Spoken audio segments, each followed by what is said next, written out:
Remember, having a Democratic House, Senate, and governor has consequences. Remember that the next time you vote.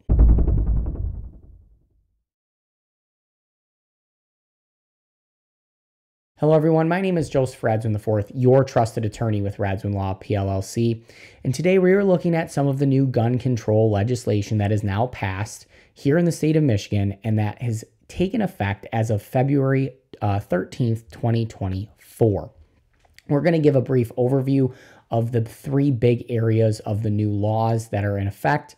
And depending on some circumstances that are coming down the line here, we may do a few more videos on that. So stay tuned. If you haven't subscribed, do so to make sure that you see those videos, and then share, like, all that kind of stuff for this video. There will be some key things for you to do at the end of this video. There are some things that are already being done to help defend your rights and defend freedom here in the state of Michigan, but we are going to need your help. And these laws that we're getting into today really do have an effect on just about every gun owner here in the state of Michigan. Let's look at some of the overview. The three big areas that we're looking at and that have been guised as safety laws are the minor in possession, and then the red flag laws, or, being able to petition the court to confiscate items from individuals. And then also there are no more private sales, as each transaction now requires some sort of license or federal firearms license dealer. And then at the end of all that, there still is the registration requirement. So let's jump right in here. All right, we're looking at the red flag law section first, and just a brief summary. Senate Bill 83 would, among other things, do all of the following, and reminding everyone here that is passed: create the Extreme Risk Protection Order Act, require a court to issue an extreme risk protection order if, by a preponderance of the evidence, supports that a respondent poses a significant risk to self-injury or injury to others by possessing a firearm, and allow for an emergency risk protection order without first notifying that person under certain circumstances. Due process is completely out the window on this one. You don't get a day in court under certain circumstances to defend yourself and protect your rights, and then you're subsumed into this process. It also is to prohibit a restrained individual from possessing a firearm or a license to carry a concealed pistol while the ERPO is in effect. That's the Emergency Risk Protection Order. Now, who is allowed to file these? Specific information must be included, but among those, a police officer may file this, a spouse, a former spouse, an individual that has a child in common with the respondent, a individual who resides or has resided with the respondent, parent, child, sibling, grandparent, grandchild, aunt, uncle, first cousin of the respondent, a guardian, I already said law enforcement officer, and then this is a key one here, a mental health professional as defined in Section 100B of the Mental Health Code.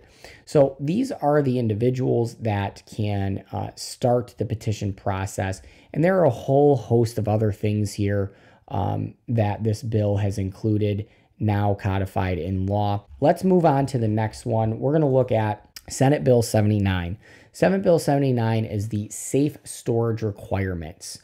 Okay, even though the Supreme Court has already ruled that the government is not allowed to designate how American citizens can store their firearms in the house and maintain them in their own homes, the Michigan legislature has wasted everyone's tax dollars in preparing and passing this legislation. So here we go.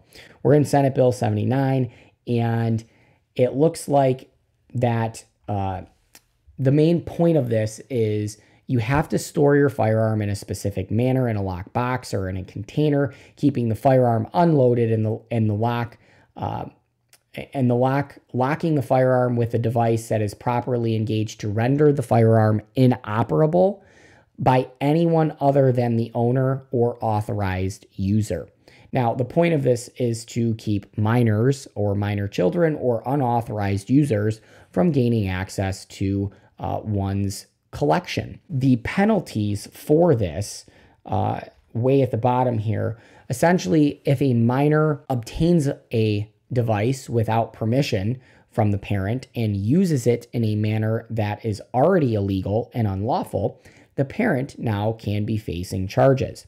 The lowest charge would be a misdemeanor, and this would be if the minor possesses the firearm out in public, out and about, and is just threatening people, not actually discharging it. The remaining types of charges are all felony charges that range between 5 and 15 years in prison, depending on if the minor inflicts injury or a serious impairment of a body function, and then also if they end up sending someone to meet God the Creator. So those are the range of different punishments that are involved with someone not securing their items and a minor getting a hold of them. And the last one is House Bill number 4138. House Bill number 4138, essentially the summary here is that it's an act to regulate and license the selling, purchasing, possession, and carrying of certain firearms. They are also prohibiting buying, selling, and carrying of certain firearms, and doing so if there's not a proper license in place. So essentially, there is a process that Michigan has been following with when you purchase a pistol here in the state of Michigan. It is now similar to include all firearms. And again, there are several things that are involved in this.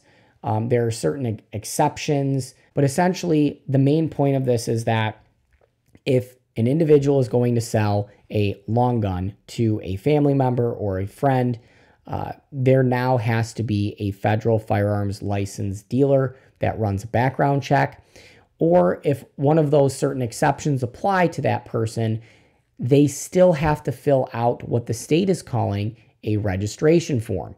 And the registration form has to be turned into local law enforcement, in which that local law enforcement is mandated under the law to enter information into a database for the state of Michigan.